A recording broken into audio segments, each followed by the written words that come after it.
Hey, I wanted to throw out a quick overview for Fight and Rage. I think this game is really awesome. I played through most of the one route, but the problem was I got to a boat that was like partial auto-scroller. That was really annoying. There was a boss as well. I just decided to rage quit on that one because I knew that's probably a route I would never do again. The game is really fun. Very solid mechanics.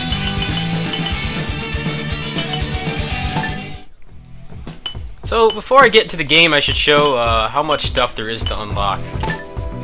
I played with this character. She has a bunch of costumes. I don't know how to unlock them.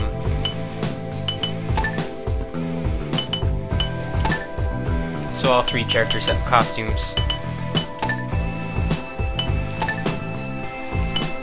Kind of got an obvious Strider influence with this one. You can also play as the monsters as well. Seems like it's just overall KO count to unlock them. There's add-ons. I don't know what these are. I don't know if these are like accessories or buffs or something. But you can see just from this, before I even get to the game, like how much replay value there is. There's also tips. I unlocked a couple of these because I got bodied on one of the bosses. The game is like legitimately hard. It's pretty well balanced. I think the flying enemies get a little excessive. The checkpoint system is a little cruel as well. Like at the end of that auto-scroller, there was a boss and I had like no health left. I was only able to get hit like twice. And at that point I had to do the whole thing again. So I just decided to just stop and just make this video. But the tips are basically like just basic beat-em-up knowledge. Like this one is telling you to push the special attack button when you get hit to get out of a combo. So I'm going to go into the game now. I'll play through one level.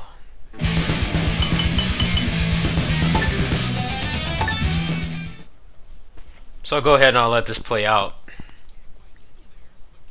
There's more to the game than this. They don't tell you about the parrying or any of the special attacks. I had to learn how to do all that myself. So there's quite a bit left to the player. It's not all just spoon-fed to you, which is kind of like the the games it's trying to mimic or pay homage to.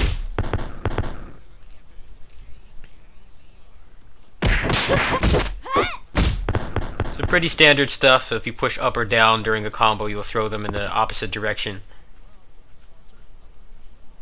Your special attack, it's pretty much exactly like the Streets of Rage 3 system, where you have the bar that fills up, and if you use it when it's not on cooldown, or when it is on cooldown, then it will take health instead. So you have several. You have a basic one, which just gets everyone off you. You have an aerial attack one, and a forward one, which you can use to extend combos, at least with this character. I haven't played as the other two characters yet. There's the aerial special attack.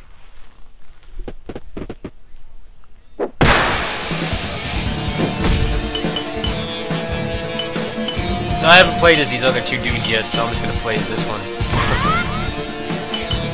So there's even speedrun data, so if you get good enough at this game to speedrun, which I can already tell since I played through like 90% of it before deciding to just stop and try another route. You can get in-game splits, which is pretty nice. So very speedrun friendly. All the cutscenes can be skipped as well.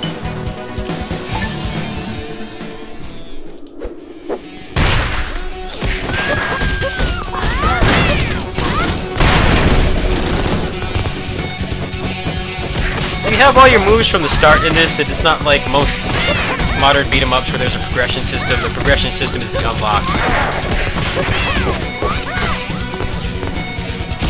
The combo system is pretty fun. It's not really something you can easily grasp. You kind of have to learn the moveset. Since I've been playing the game for about an hour, I have a pretty decent understanding of it.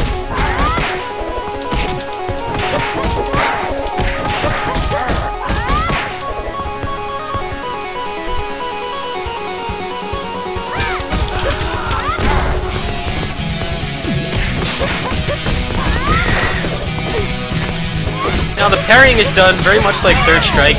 When an attack is about to hit you, push forward, whatever forward is for wherever your character is facing, and you'll parry. So the flying enemies, as annoying as they are, you can parry them and pretty much make them vulnerable.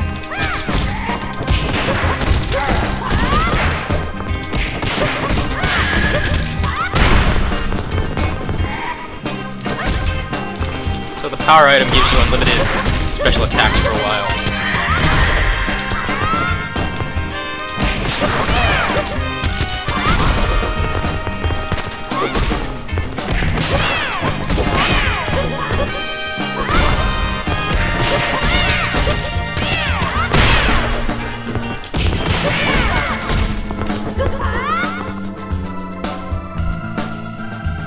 See how well designed the game is, just both in the way it looks and the way that it plays as well.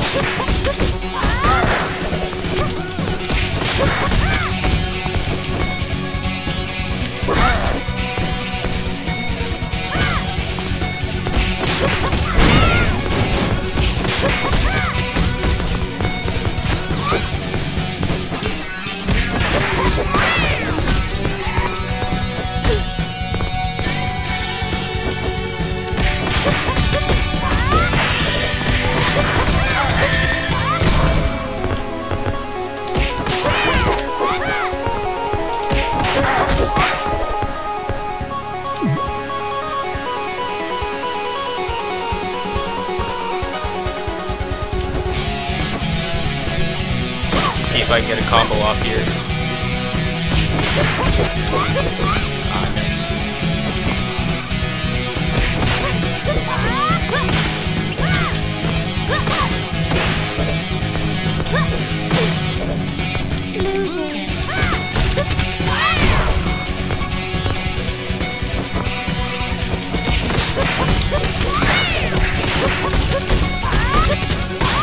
There we go.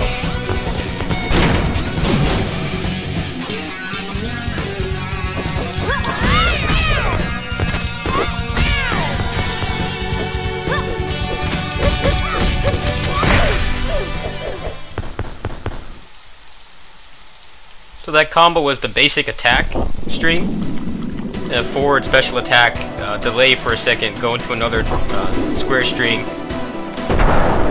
and then go into your up or special, your down up. So I'm not sure what happens here. Might as well check this out. I don't know if you can save this chick or not. I don't think you can. But there's multiple paths in the game, so decisions you make will put you on a different path.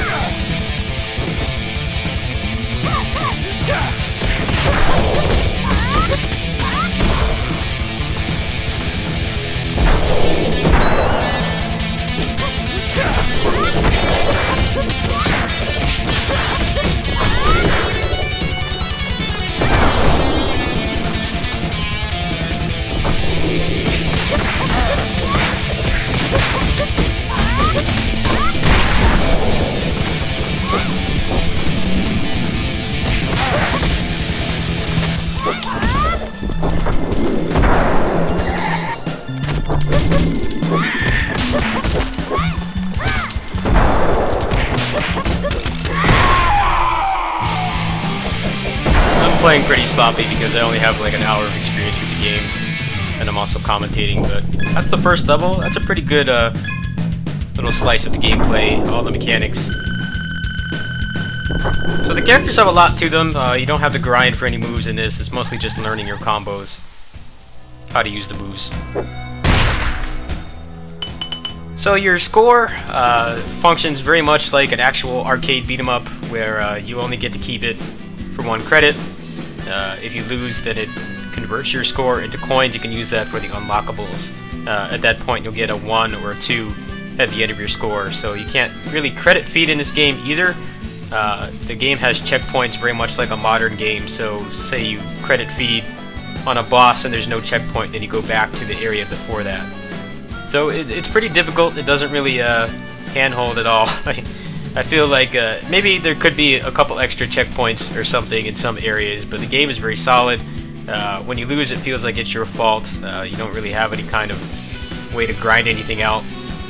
I don't know if the unlockables make the game easier. From what he told me on Twitter, the unlockables make the game harder. So I definitely recommend playing on normal, just messing around. you will get points to unlock stuff as well as you continue. Anyway, I'll catch you guys later. I'll do a raw gameplay video after this.